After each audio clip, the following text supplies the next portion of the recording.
The audio commentary. It's a dying art form, but here at One Track Mind, I, your wonky yet affable host Ryan Luis Rodriguez, analyze film through the prism of these embryonic forms of podcasting, one audio commentary at a time. Masterpieces, crapster pieces, live action, animation, cult classics, films literally no one has ever heard of. No track is too small and no track is too big. Join me and my guests from the entertainment world as we keep these features alive every other Tuesday. Hey, who else is going to discuss Bill and Ted's Bogus Journey one week and Citizen Kane the next? Us, that's who. Sure, you have to put up with my voice, but there's a certain give and take in this industry. That's One Track Mind, part of the Someone's Favorite Productions family and available wherever you get your podcasts.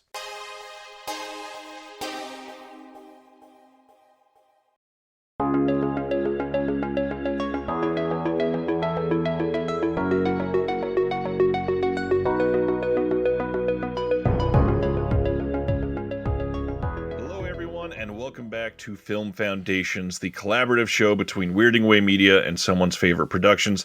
I'm your co-host, Ryan Verrill from Someone's Favorite Productions and Disconnected. And I am Chris Dashew, all the way from Weirding Way Media and the internet's worst movie podcast, The Culture Cast. I'm the one who's saying that. Nobody else has said that to me. I'm just saying that about the show that I've been doing for 10 years now. On this show, we ask and answer 4 questions about a given topic that's surrounding either an actor, director, franchise, or microgenre. And man, today's category excites me. As usual, our job is to entice you to broaden your horizons on film, to encourage you to travel down film tangents and side roads and travel back in time to roads that have never been traveled in your past. Our guest today is Mr. Zachary Bryant from They Live by Film, a wonderful podcast that resides on the Someone's Favorite Productions podcast network. Zach, thank you so much for joining us. Thank you for having me. I will encourage everyone right now, as you are listening, to pause this and go subscribe to They Live by Film. It is literally one of my favorite podcasts out there. Some of my favorite people talking about some of the best films of all time, and also, you know, some funny things like Godard films and Deathbed, The Bed That Eats, and all the just the random shit in between. It's wonderful. Not to mention some really great interviews. But Zach, can you tell everybody else what They Live by Film is without being funny like I did? I think you hit it on the head pretty good. It's 3 of us that are on there. I guess you could say we have one person in Ireland, one's in Texas, and I'm here in the Appalachians, so they try to ignore the accent. But essentially, we sit there week to week, and one of us will pick 2 or 3 movies of some type of theme. Usually it's me choosing something schlocky, Adam choosing something a little bit more artsy, and then Chris will just pick whatever his fancy decides to hit him that day. And we'll all make each other suffer. And then we get some interviews with some boutique labels and things such as that. If you're familiar with Ryan, then we run in similar circles there. So, and right now we're doing a director's run. Me and Chris are doing one on Lars von Trier. So be on the lookout for those, which actually probably by the time this comes out, it'll probably be at least a few episodes in, I would assume. So. Oh, yeah. My mom's favorite director is Lars von Trier. Shockingly, I know. Is it really? Because that's awesome. No, it is not. I wouldn't even make my mom know. That would be Could awesome. you imagine, though, if one of your parents was like, wouldn't that be something? Hey, my mom loves the house that Jack built. It's her favorite movie. Oh, boy, that would be something. That'd be awesome. Kind of would be, but then I'd question a lot of things in my life. I mean, it would make sense about a lot of things. No, come on, Chris. You want to come watch Antichrist with me today? Yeah. Is that the one where the guy... Yep, it is.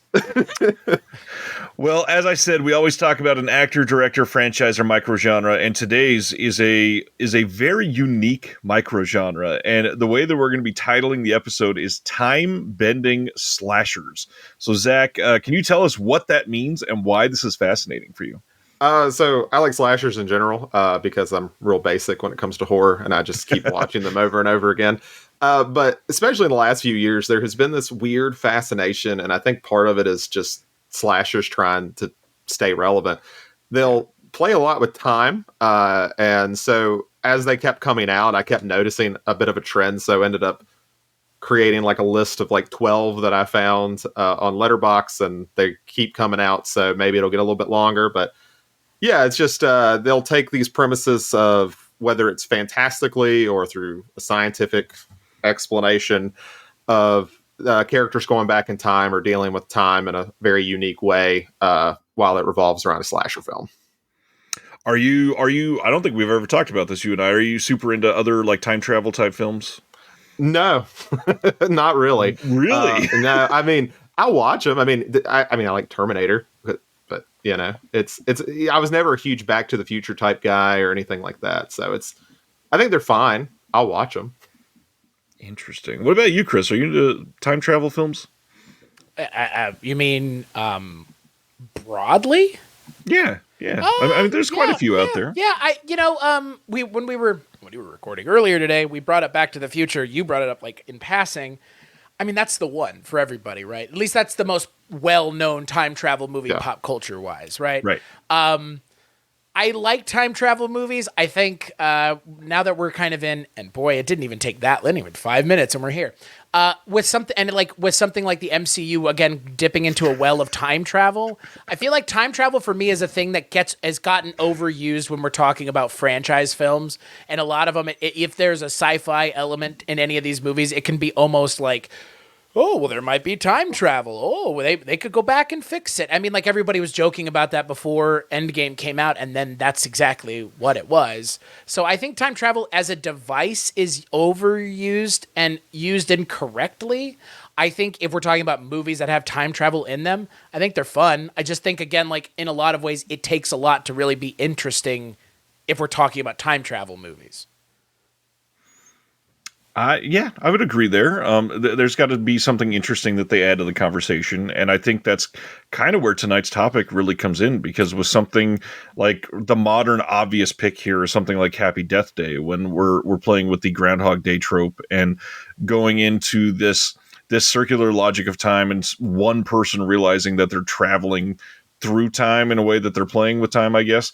It affects everything around them, and it changes that, takes it on its head, and completely screws with it when you start seeing the way that they take that to its extremes. I mean, the way that they show the deaths in that first movie, super fun, and then the second movie, it kind of like the Terminator, like you already mentioned, it's kind of like a very different genre. That first movie, like the Terminator, is basically a slasher, and then that second movie is more of like a sci-fi action pick. And so it's interesting how you start to compare certain ones of those. But this Letterboxd list was great. We're going to try to link that in the description, of course. But I'm just fascinated to hear what your responses are going to be for this tonight. But do you remember like the first one on this list that you hit? It's probably the Terminator, but which one did you watch first, and why did it fascinate you for this? The Terminator is definitely the one I saw first, but I think the one that I kind of noticed like more of a trend for, and I think probably a lot of people really into horror watch Triangle, because it was kind of a sleeper hit. And of course we talk about Blu-rays, and that was out of print and it may still be, I'm not sure, but it was out of print for such a long time. I remember it was highly sought after, but there's just, I don't know, there's something intriguing about it, because going back to kind of what Chris said, there's this idea that it feels like sometimes that they can use it incorrectly, in the sense that like time travel can be just a fix, like we need to fix it, it's the only way we can really do around it, where something like this, it's kind of the point of Triangle is to do this Sisyphean type of idea of repeating the same actions over and over again. And I just find that tremendously fascinating in a horror setting, because these are not typically, you talked about Groundhog Day. Groundhog Day is not a horror film, but in the right light and context, it is. That can be a horrifying idea. And I like that they kind of take these, whether it's Greek tragedy or they take something like Groundhog Day or It's a Wonderful Life, and say, okay, but these are horrifying ideas. Let's make them into a horror movie. Well, and even something like, I mean, again, none of us have mentioned it, and it's not a slasher movie, but it's, again, a good example of time travel, I think, being used, like you just mentioned, Zach, is kind of a fix. And again, in some movies that have time travel, that's literally the point of the narrative, like a hot tub time machine. They go back in time to fix things. But at the same time, like we've kind of already alluded to, imagine if that got into the wrong hands by accident. And then you essentially have what we're talking about. But yeah, I'm kind of past the idea now of utilizing time travel in narratives as a way to fix things. I don't think that that's the best use of time travel because it seems like the most pedantic and pedestrian way to use it now. I mean, some of the movies we're going to talk about, I'm sure they use that in a sense, but at the same time, they're also doing something unique or interesting or different with it. I mean, even we've already mentioned the Terminator. Even the Terminator starts to get to the point where its use of time travel kind of stops being not important in a way, but it kind of starts using it the same way everybody else does. So for me, like you both have kind of already alluded to, like at this juncture in 2024, you have to really do something for me to make time travel movies worth watching. And one of them is taking it and fusing it with another genre. So it's not just time travel movies, it's time travel slasher movies, which exactly like that for me is don't make it the fucking point of the movie, make it part of the movie. Not the point, but part of it. And when you make it fused with another genre, I think, at least for me, that's what I'm looking for. Is it to be a component, not the main vehicle? That makes sense. Well, Zach, since you are the guest tonight, we will ask you first, our first question. What do you think is the best entry point for this microgenre? I mean, it's hard not to say the Terminator, but I am going to like move away and not say that because even though I have it on the list, it's really the first example that I can think of an example of it. I don't necessarily think the rest of the list takes from the Terminator as much as it does earlier entries. So I already mentioned Triangle, and I think, just not to repeat myself, but one thing I really like about Triangle and what a lot of these do is they almost feel like kind of Twilight Zone-ish. They feel like they feel almost like these episodes that are just dropped in and explored in that sense of way. I really like smaller films. I really like that kind of compactness of them, and I think a lot of them they probably pulled from Timecrimes, which came out before Triangle, but I think Triangle is the easiest one to like really start with and kind of dip your toes in, and it's a pretty solid movie all the way around that'll kind of be evolved with some of these other films. I'm still shocked how many people have not seen Triangle. I know it's been kind of hard to see on physical media, and it doesn't really stream all that often. Did you see it when it first came out? I saw it on Netflix probably in like 2012, and then I bought the Blu-ray. It was still in stock. I think I got it for $8 on Amazon, and then years later I found out it was out of print. There is a UK Blu-ray of this, by the way, that I believe is region free. So if you're still looking for it, check that one out. I think Orbit DVD carries it so often because this is the type of movie that makes the rounds. Like people know that this movie has a reputation. It's got twists. It's something that's acted fairly well. It's a notorious title on lots of lists for like really great underseen modern horror movies. And for that alone, like this is a great pick for an entry point for this subject. Chris, looking at the list, any of these pop out as for you as the best entry point?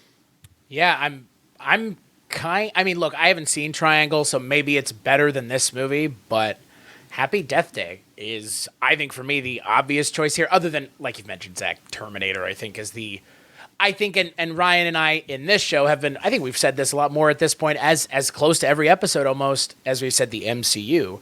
I would say the Terminator's pretty much a perfect movie throughout. I mean, I think from start to finish, I think it's a perfect movie.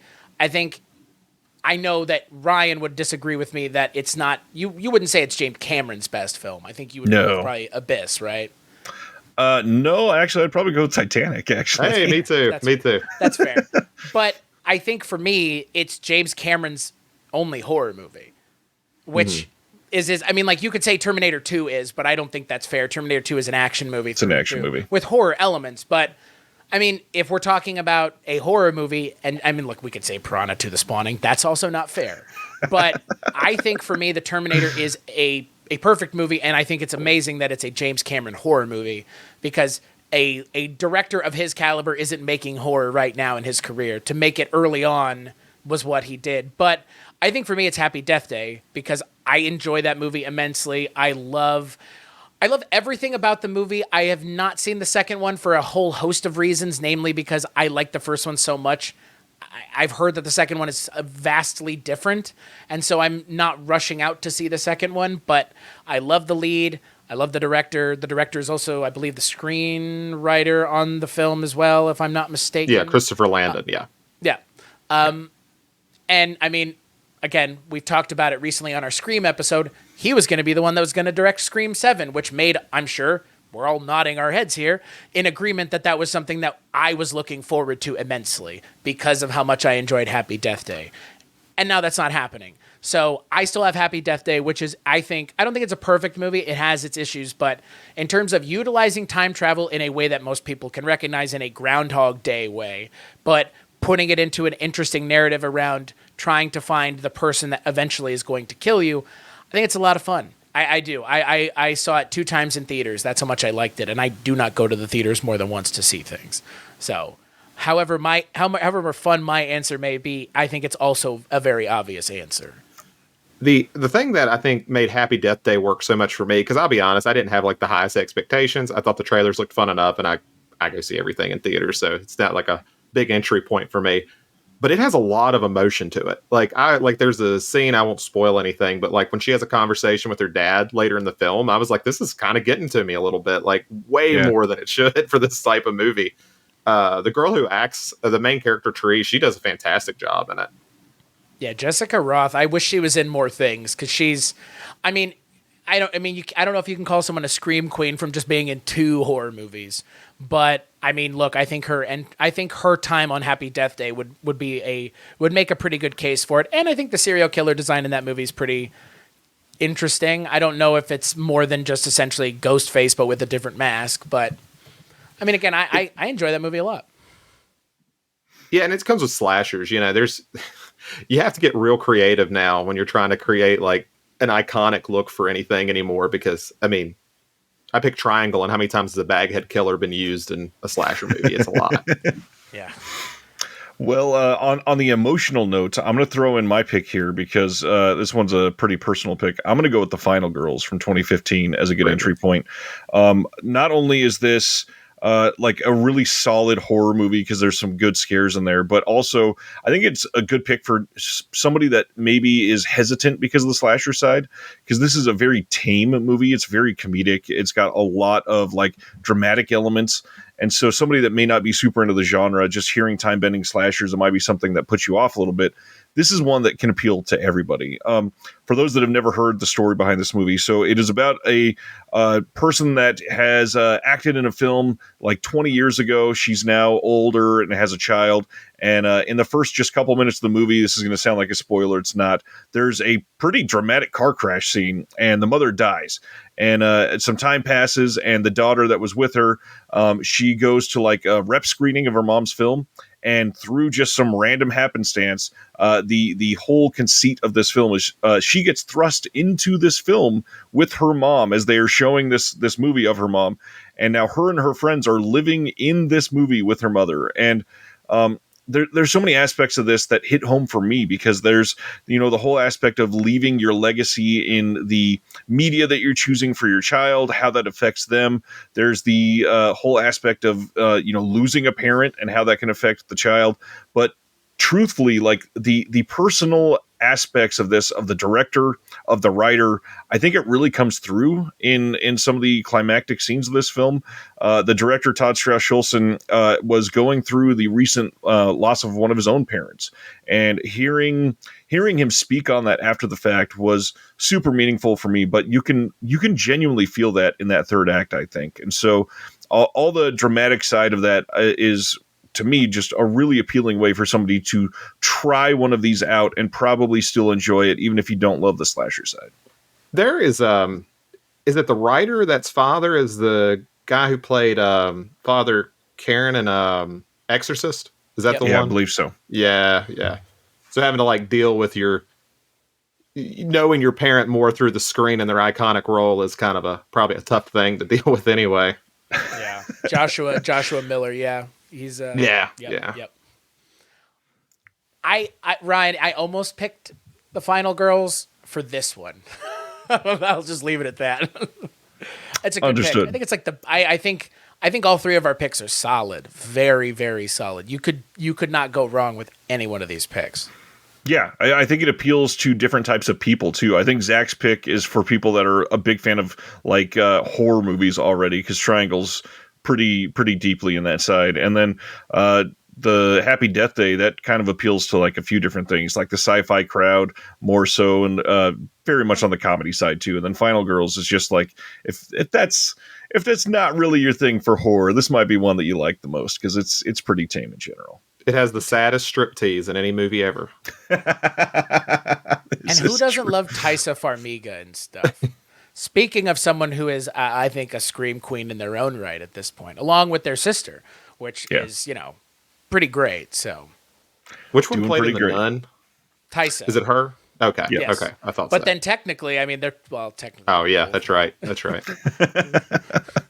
Maybe There's we'll the finally get to confusion. see them on. Well, I guess there's not. No, there would be no way to get them on screen together, and it makes sense at this point. So, unless they had like digitally aged Tyson Right. Farmiga. We're at that point. It can happen. Yeah, right. Jesus. Or just have an older actress play the character. That's perfectly fine too. Oh, Well, Zach, looking at this list, what is a lesser-known movie in this category of time-bending slashers? One that may not be the best entry point for somebody trying to find one of these that would appeal to them. So the one I'm going to go with is The Call, which is actually a remake of another film on the list called The Caller. Essentially, The Call is a South Korean film about a girl whose father has passed away. They move into a house, and she starts to be able to use the landline phone and receive phone calls from someone in the past. If you've ever seen Frequency, it's very similar to that. But what ends up happening is the girl from the past becomes obsessed with the girl because, she helped her, not with it. This is early, so it's not really spoiled. She helps have her father come back, so her father does not die tragically. And now the girl is very, occupied with seeing her father that she lost. The girl gets jealous and starts basically manipulating things from her side and picking off people to essentially mess with her future. Because she has just much more control in the past of what she can and can't do. I think it got buried really bad on Netflix because that's just a habit on Netflix, is if they get something for an original, they just throw it on there, no fanfare, no nothing. I think it's particularly has a lot of detail. It's very detail oriented. I think it's a little bit longer too. I think it's over 2 hours.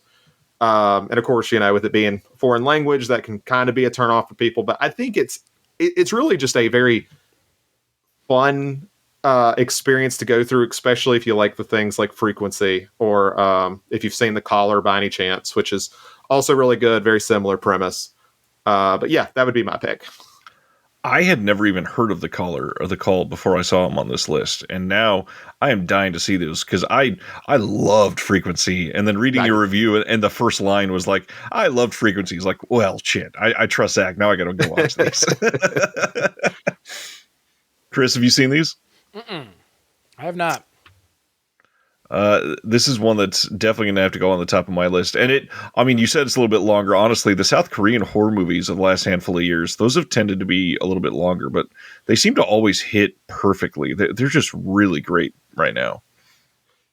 Yeah, and I think it's paced well. I've seen this movie like 3 or 4 times now. I don't rewatch stuff quite as much as I used to, so it's one I enjoy going back to. Makes sense. Chris, I know you're not deep in the genre. Do you have an answer for question number 2, or should I share mine? Oh, no, I do, but I wonder if we have the same answer. I know for a fact that we don't. How do you know what my answer is? My answer's not even on the list. Oh, that's fun. Oh, Yeah, so I was kind of trying to figure out what would constitute something that had, again, like time travel slashers, right? So I went with Timecrimes. It might be an obvious answer. I know it's on your list, Zach, but I think it's a fantastic movie. I covered it. God, It rules. it's good. Remember how long ago at this point? It is for me.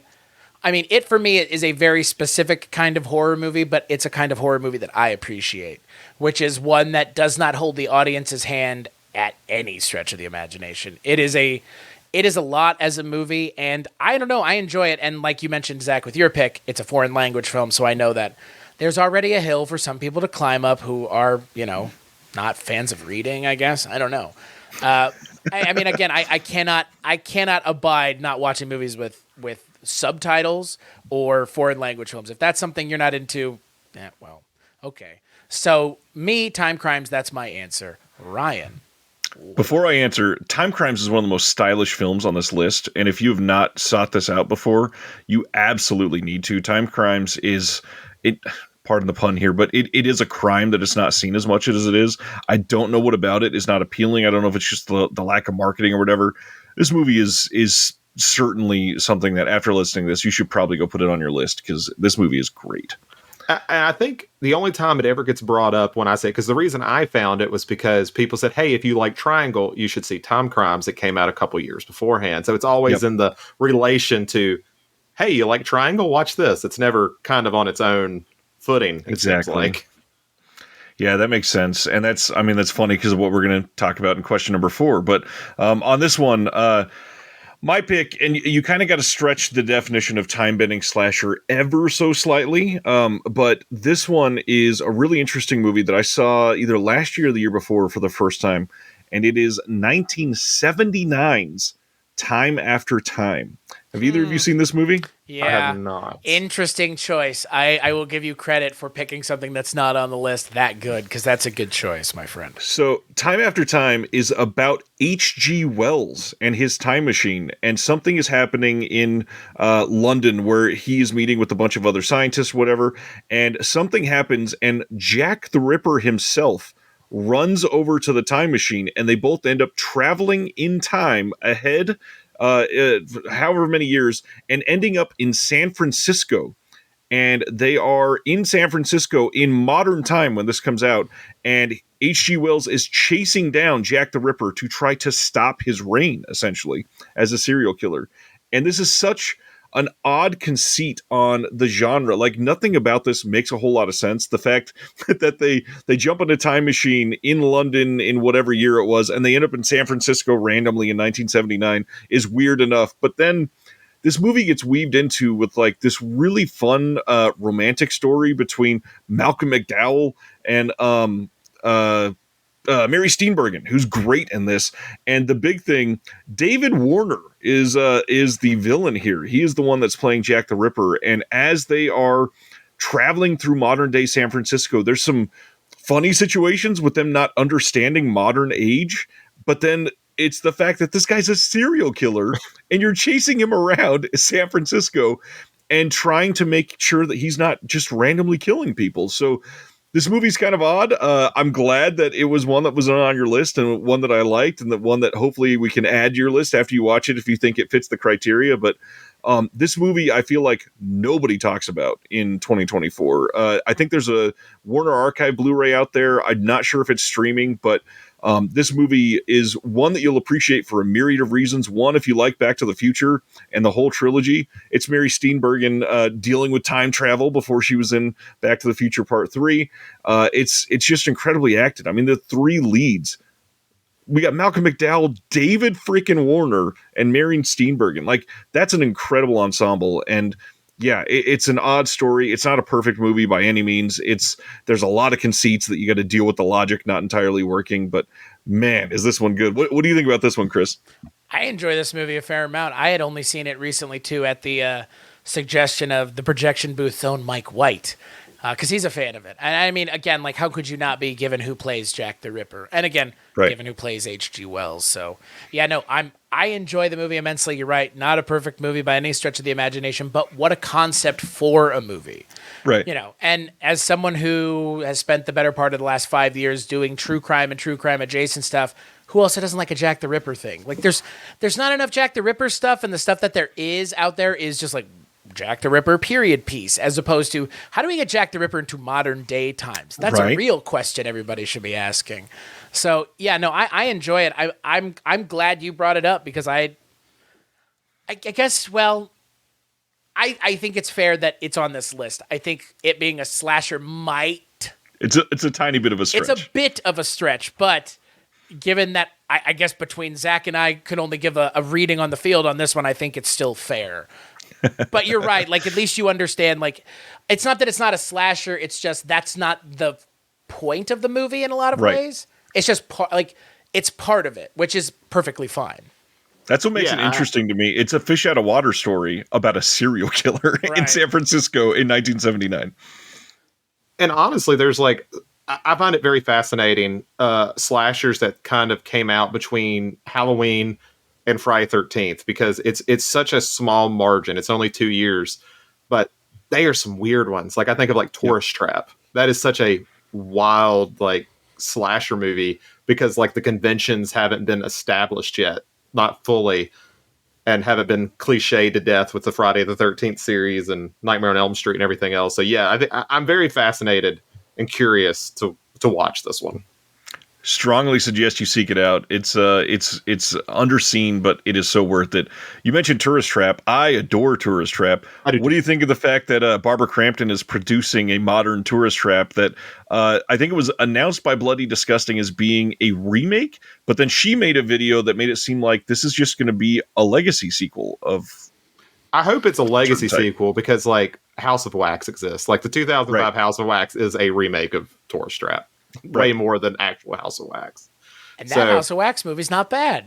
Yeah, I like it. I love 2000 slashers, man. I think they're great. Maybe it's nostalgia, but I'm kind of with you on that. Hey, there's a good topic for another microgenre. Because, man, who doesn't want to talk about Valentine's Day? Am I right? That movie's great. I mean, it's not bad. I think it's aged rather well. I think it's aged better than, and it's of a piece of a lot of other things, right?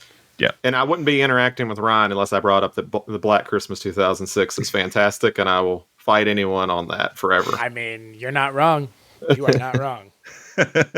Well, time after time, Zach, I hope you watch it and then feel that it ends up on this list, because I understand how some people might scoff at it being on here, because, again, the killing aspect is just like it's like an asterisk for this movie. It's mostly just, why is Jack the Ripper running down the street to a cable car in San Francisco? Look, I'm pretty lax when it comes to like the definition of a slasher. Like I've shared my ranking of like every slasher movie I've watched in like the last 4 years, and people are like, that's not a slasher movie. I'm like, it is though. It's fine. Right. I don't know how many arguments I've gotten into because I put Alien on there. I'm like, Alien's a slasher movie. It absolutely is a slasher movie. Yeah. I mean, it follows every trope.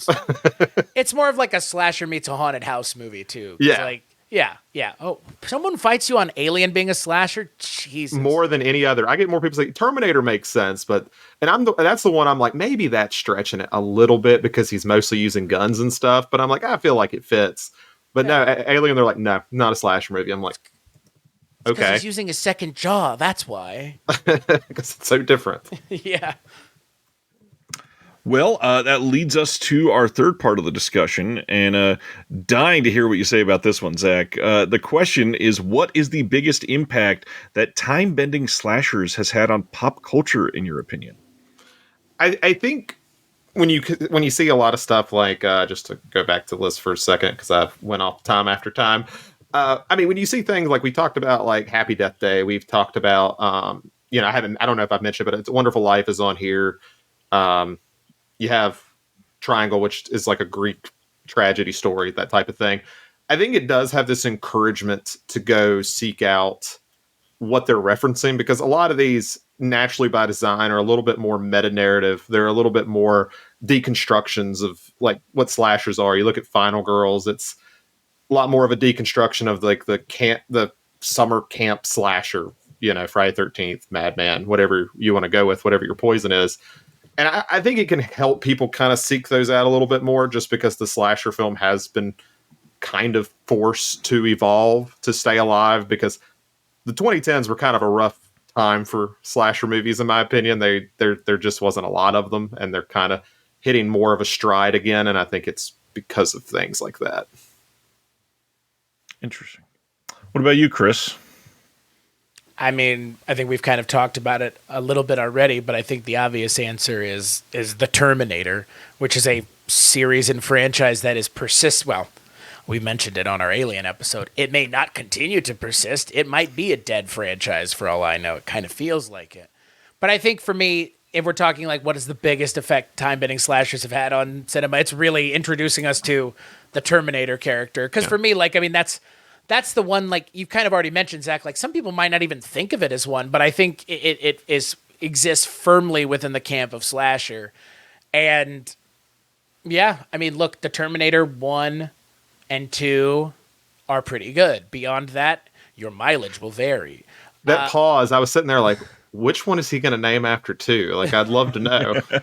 The one that Christian Bale thought was important enough to blow up on set for. I mean, I actually don't mind Terminator Salvation, mind you.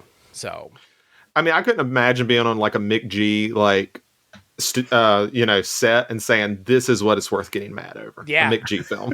I think we said something eerily similar on our Aliens podcast. Like, of all things, a Mick G movie. Like, this isn't Scorsese. This isn't Quentin Tarantino. This is a guy who directed, I would say Charlie's Angels, but I like that movie. No, he's the guy who directed Terminator Salvation. There you go.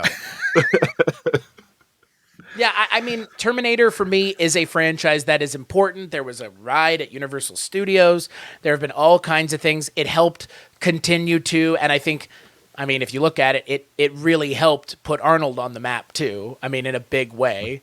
And then they realized he was so popular that there's no way we can make him the villain past this point. He's always got to be the good guy because he's just too damn charming. So yeah, for me, it's the Terminator. That's the biggest 100% in my mind. Because again, it's a franchise that we could hear an announcement tomorrow that they're making another one. There's nothing stopping them at this point. And people will still go see it. Right. Just to hate watch it. And James Cameron will say how amazing it is one way or another to try to... It's Dan Aykroyd and James Cameron. Man, somebody just writes them a check and they go, these movies that we used to be in that they're making now are amazing. We promise. Go see them. How much was that check for again? I promise. Go see it. Like, it's fine.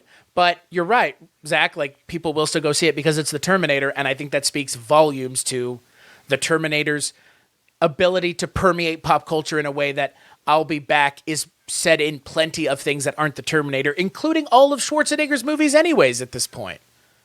So, yeah, the Terminator is my answer. So, I love that you said that about Cameron, because that's why I love John Carpenter. He'll go cash the check and then be like, it's not the Halloween I made. Right, which is fine.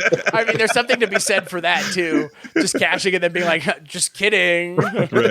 Take backseats, everybody. I mean, to be fair, Dan Aykroyd did do that with Ghostbusters 2016. He was like, this movie's great. And then after it came out, he's like, just kidding. That guy should never work in Hollywood again. I think, paraphrasing his words. I think he said that guy will never be welcome on the Sony set again, is what he said, which... clearly not the case, but yeah, I guess, you pay somebody enough, they'll say nice things. Yeah. For me on this one, I went into a little more of like a philosophical method, I guess. I think that this is the perfect genre that you can use to get somebody to try different styles of films. And so that's what I'm going with is every genre needs sort of like melding of a couple of genres to get people to come to the other side. So whether you're a big fan of horror, these might be good to get you into sci-fi films. Or if you love sci-fi films, watching these might make you go, oh, I might be more into horror than I expected. And when you think about that, like whether it be some sort of like apocalyptic Western or a musical that's a horror movie or an animated adult filled feature or something like that. There are all these things that take a couple like very standard genres and mash them together. And obviously time travel movies are kind of already not standard by themselves. But when you mix that with horror, it's kind of just this weird like alchemy that you can expect something either really awesome or kind of awkward to come out the other end. And a lot of the ones on this list, like it was hard for me to pick like what is the best one on here, because some of the ones that we haven't even really said much about yet, like Detention is a freaking great movie and it deserves a lot more attention than it got. It's one that hardly anybody has seen. It's one that had a likable star at the time, and yet here it is just like languishing at the bottom of everybody's list because hardly anybody's seen it.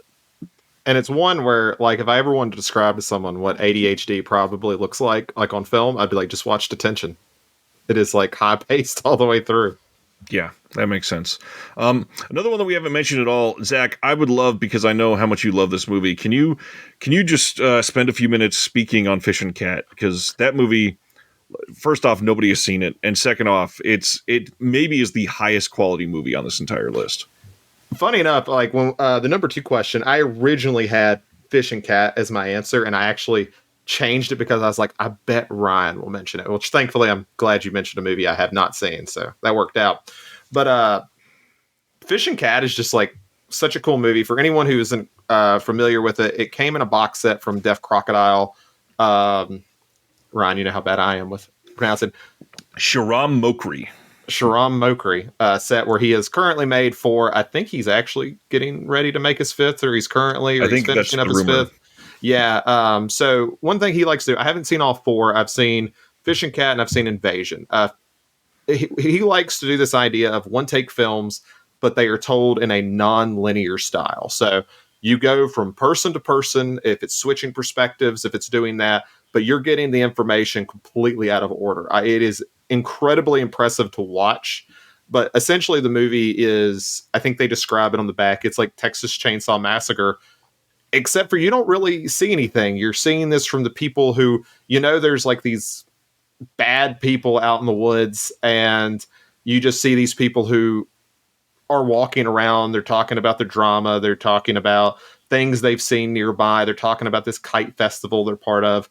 And it's just it's just like almost like a ballet of the way it moves from like person to person and through different times. And, it doesn't have any like traditional like slashings or killings or anything like that. But that presence is just always kind of looming, and you're kind of waiting for the time to hit to when they're going to kind of get into that part. Yeah, this is a movie that it's hard to recommend to people because it is a little weird, obviously, but it is genuinely a masterpiece. This is a movie that when somebody discovers it, it's one of those ones that you go back to the person that shared it with you and you just rave about this movie and like thank them for sharing this sort of secret with you. I do also want to shout out that Zach also wrote a pretty great piece on this movie for my physical media zine called The Physical Media Advocate, and it's an astonishing piece. It's available in print on Amazon, but I know how much you love this movie. I'm glad that we could talk about it at least a little bit tonight, because anybody that has seen this, I've never heard anybody give this anything less than literally like 4.5 stars on Letterboxd. This movie is. It's a modern masterpiece. I don't know how else to say it. And it's coming from somebody that has been like limited from making films, and watching what they can do with this. It's like, no, give this guy all the money in the world to make small movies like once a month, and we will have just a myriad of incredible pieces to ingest for the rest of our lives. Yeah. And, I know we've talked about plenty of times. I'm sure we both have downstream in at some point, but it's tough when the only way to see this film is really the box set. I wish there was at least like some other way, because I think that's really limiting its availability, because I'm glad to have the box set. I love the box set, but it's pretty much, as far as I know, the only way to see it. Yeah, I'm not sure if it's available elsewhere. I'm checking right now. You can stream it on Canopy. So if your library supports Canopy, go out there and do it. You can rent it on Amazon for $1.99. Wow, that's dirt cheap. So yeah, that's better than the last time I checked. So that's much better. And it's I don't think we said it's fairly modern. It's from 2013, so it's one that it's not going to turn anybody away because it looks older or anything like that. It is a very well made, very stylish movie.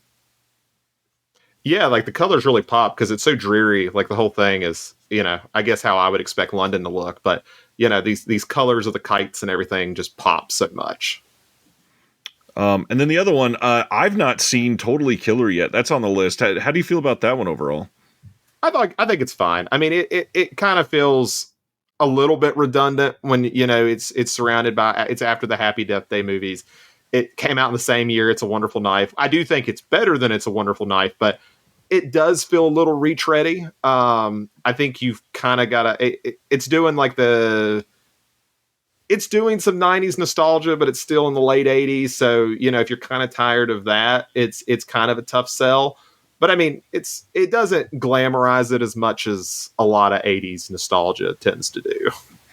Interesting. So it's, yeah, I think that came out right around it. It's a Wonderful Knife too, right? Yeah, I think it came out in November, like either October or November, and then It's a Wonderful Knife came out right around Christmas. It's so odd when stuff like that happens. when they're so similar and they just happen to come out around the same time. Chris, any other questions or thoughts on this before we go into our fourth question? I haven't seen any of the movies you guys were talking about, so I'll have to check them out. Well, this one is going to be interesting. I'm sure we've talked a lot about these touch points already, but what is a cinematic bridge to time-bending slashers, in your opinion there, Zach? Because obviously you could go something in sci-fi, something in slashers, but to get to something as specific as this, I feel like you got to go for something fairly unique. Yeah, I think, if you're trying to bridge to it, I think it's a much easier sell to maybe someone who's just obsessively watches any schlock they find on Tubi that says slasher somewhere in it, and you're like, cool. And you just kind of maybe get tired out. It's easy to bridge from there. I think it's, as far as like what it can bridge to, I think it does bridge back to more normalized slashers, but I think it bridges to, you mentioned in your last one about bridging to like so many different subgenres that are there, or bridging to, I mentioned the movies that a lot of them are based on, like A Wonderful Life, Groundhog Day. I think they're all there, and of course, Terminator links you to Cameron, so you can do quite a bit with that and get all sorts of places. It's a good pick. Good pick, Chris.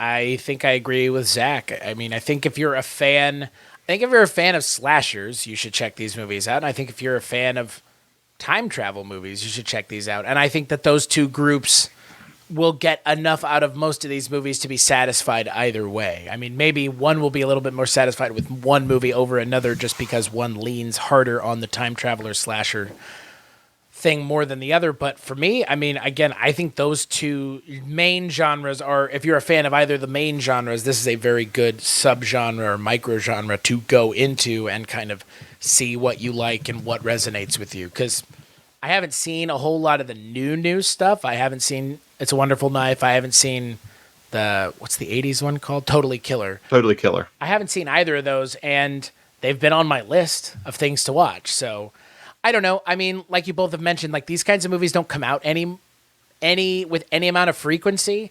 This is kind of its own thing. It is kind of nuts that one year we got two, essentially like back to back. But it's just, for me, these movies are, I mean, again, if you're into slashers, this should be your thing, as far as I'm concerned. Like, that's it. But I'm very curious to hear what Ryan says, because I feel like my answer is pretty pedestrian. I was trying to think back to how I felt when I watched a lot of these movies that are on this list, and this might be a little bit odd, but I feel like the perfect single film bridge to get to this is, if you love Cabin in the Woods, you will probably love anything on this list. Cabin in the Woods is odd because it is sort of sci-fi in a weird way, but it's not really played for that. It's more like a horror comedy in total.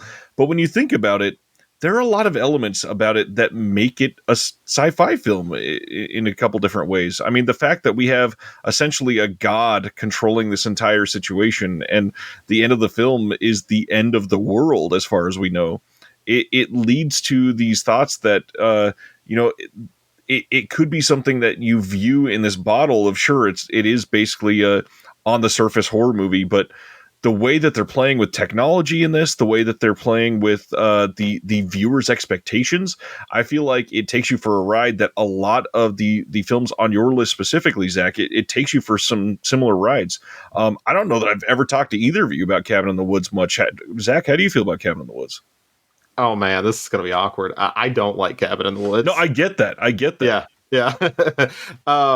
Mine really comes down to, like, I get it. Like, I completely understand the appeal of Cabin in the Woods, but I've always struggled with the idea that the final message of the film is really what kind of like takes me out of it, because it almost sometimes feels like what horror fans look like to people who are not in that community or into that genre, how they perceive them more than maybe what they really are, because there's that whole thing with like sacrifice to the blood god, because it's like that's what horror audiences are. They're there for the deaths and the kills and nothing else. That is what they want. And I don't know. I think I've struggled with that element. But I do agree with what you're saying. I think it is a good bridge. I think it, if somebody likes it, I am in the complete minority when it comes to Cabin in the Woods, and I understand that. Yeah, and yeah, I didn't mean saying if you like the time bending slashers, you have to like Cabin in the Woods, obviously. Right. But it feels like that sort of thing where fans of Cabin in the Woods are probably more susceptible to liking these ones, which is an odd way to look at it. Chris, you seem to agree with Zach. How do you feel about Cabin in the Woods? I actually, what's funny is if you had asked me this maybe like 2 years ago, I would agree with Zach, but I rewatched it last year, and I actually enjoyed it a lot more than I remembered enjoying it. I disliked it for a different reason than Zach did. The reason I disliked it is because I feel like in a lot of ways the movie's talking down to you as an audience. I mean, it's a similar thing, I guess, but in a lot of ways, like, I don't know. It feels like, for me, and this is, maybe it's a symptom of who writes the movie. Maybe it's a symptom of who directed the movie. I think it's more a symptom of who wrote the movie in a lot of ways, if you know what I mean. I would not be surprised. He who wrote the movie is not someone that I resonate with. I actually like Drew Goddard a fair amount, but Joss Whedon, he's someone that I'm not a huge fan of. So I always kind of looked at Cabin in the Woods as like, it's his mouthpiece about horror as a franchise, as holistically. And for me, Joss Whedon's not someone whose opinion I really care about on horror movies. Sorry, I just don't. I know he directed Buffy the Vampire Slayer, but Joss Whedon for me is not a horror director by any stretch of the imagination. So, yeah. Cabin in the Woods, I like it more now, but I like it more now for different reasons. Just because I think it's a rather smartly written movie that is saying something about being a fan of horror, but I can also see where Zach's coming from, where it's like, it's also kind of like needling the horror fans. But again, I think that's because Joss Whedon's not really a fan of horror movies, so... I get that. I mean, he is very self-important sometimes, I guess. He loves the way his own farts smell, that's for sure. I will happily admit, too, I have an extra, I don't know if it's nostalgia, but like, I have a really heightened memory of this movie. This is the only film I ever got to see in D-Box. Have either of you ever watched a movie in D-Box? I did Fallen Kingdom, I did in D-Box. Interesting. How was that? Good. My girlfriend's like the biggest Jurassic Park fan I've ever met. She has like a shrine in another room of Jurassic Park, so it was really more for her, but I think it helps the experience. I enjoy D-Box, but we don't have it here anymore, so. Yeah, I went to a super small theater out in the middle of frickin' nowhere in California in the desert that I had to go almost an hour from where I grew up, and they were randomly showing Cabin in the Woods, and I was like, we went that night to try to get tickets, and because there was no like online ordering for this at that time, but when we went in there, the regular seats for some reason were like $14, and they were like, or you can upgrade to D-Box, and it's only $5 more. I think it was like $19 each, and we were like, I don't know what that is, but let's try it. It sounds exciting, and it turned out to be like a really great movie for it. Like there's a dolly shot near the beginning where they crane up from the, maybe it's not a dolly shot. Either way, it's not like a drone shot either, but they crane up from the street to the window level of the house when they're showing at the beginning, when you first meet the stoner and he shows the bong and all that. And something about what they did with the chairs, it literally felt like you were rising the entire time with it. Like, this is insane. I don't know how they're doing that, but that's amazing. But then, of course, after the whole elevators start to open near the end of this movie and everything just goes insane. And your chair basically turns into a massage chair. It was a really weird movie to watch in D-Box, but I certainly enjoyed it. I guess it's one they can just transfer anything into D-Box, I'm guessing. Like, because I guess you're just designing like the chair movements and things like that, I guess, is the main purpose of it, and the vibrations. Surprised they didn't do it for more things, honestly. At least not around here. Like we had one D-Box theater, and I don't think anybody ever went. Chris, do we have one anywhere within a couple hours of us? I don't think so. I know that, well, I mean, there's one in Dallas. I know that much. And they have, like, the equivalent at a theater. And they have, like, a bunch of theaters in the movie theater with it, too. It's not just, like, a row or two. It's, like, half of the movie theater or something. I've never been to this. That sounds... I love those kinds of rides, but I don't think I want to sit in it for fucking 2 hours. Sorry. I love those kinds of rides at Disney and at Universal Studios and everywhere in between, but that's like 3 minutes, 4 minutes tops. Like, after a while, I'm just like, I gotta assume that just becomes obnoxious and I don't want to do it anymore. I'm not going to watch The Irishman in D-Box. That's what I'm saying. Honestly, I would for the novelty of it. Just to say, yeah, I went to go see it in D-Box. I wonder what would be like the worst thing to watch in D-Box. Just like something that has more like maybe like Maniac in D-Box, or like you know what would be great in D-Box? Hardcore Henry. That might make it. Jesus Christ! Talk about people just having to spew left and right. God. In a movie that already makes you sick. Yeah, or Cloverfield with D-Box. That would be pretty good too. You see, they missed out on D-Box. They should have done it more in the 2000s when like cameras were getting smaller and they were like, we can move this around so much now. Right. And they were going hardcore with it every time. Interesting. This has been such a fun topic to dive into because it's so damn unique. And when you think of microgenres, this is the type of thing that I think people will like happily dive into, because when you think about it, your list itself had 12 movies, and even if you add Time After Time, which again, it's a borderline if it counts or not, 13. I was trying to think real hard of some other ones, but this is not a wide genre. No, and I'm very glad you gave me one, because I was sitting there like, man, I wish I could, I love when I run across them, because I'm just like, it's like the one list I take care of on Letterboxd. It's like, I will take care of this one. And I'm like, I cannot think of any other ones. I like searched and searched and searched. So I'm glad you gave me another one, though. I'm very excited about that. Yeah, appreciate that. Why don't we talk about They Live by Film again for a minute? What are some of the deep dives that you guys have done over the last year, just to maybe entice some more people to come over and subscribe? Ooh, okay.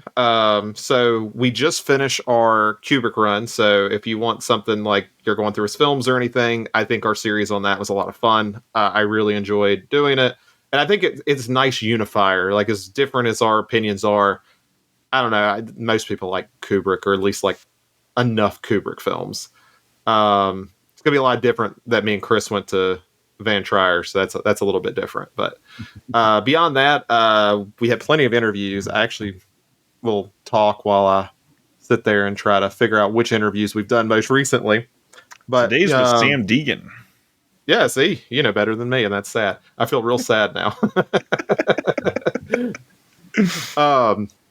But yeah, recently, the one I picked was a Nicolas Cage. I have an obsession with Nicolas Cage, so if you want to hear us talk about his post-Oscar win nominations of where he played in The Rock, Con Air, and Face Off, I think that one's a lot of fun. We get really into some schlocky mess. If you want to hear me miserable, we did a Godard episode where I am completely miserable, where I only liked one movie, sort of okay, and I have not watched any more of his stuff. And I think those are two good ones. I think those are good ones to start with, just because I think it highlights some different types of movies. But yeah, I'll go with that. Other than They Live by Film, where can everybody follow you on the internet, sir? You can follow me on Letterboxd on Dharma Bombs, all one word. I don't know if you have to do one word, but it's all one word. And beyond that, you can follow us on Instagram. That's for They Live by Film as well. I don't have much social media privately, so yeah, that's about all you can find me on. Zach is also a frequent collaborator over on my channel. We do some fun out of the box conversations. He's on Reconnected every so often, and he's one of the guests that I look forward to the most, because we always dive into something random. The first couple times we did it, it was very horror focused. So after that, we said, let's start doing some things that are a little off the wall. We've been doing some fun ones for that. We're about to do another one soon. So hope everybody comes and checks those out. What about you, Chris?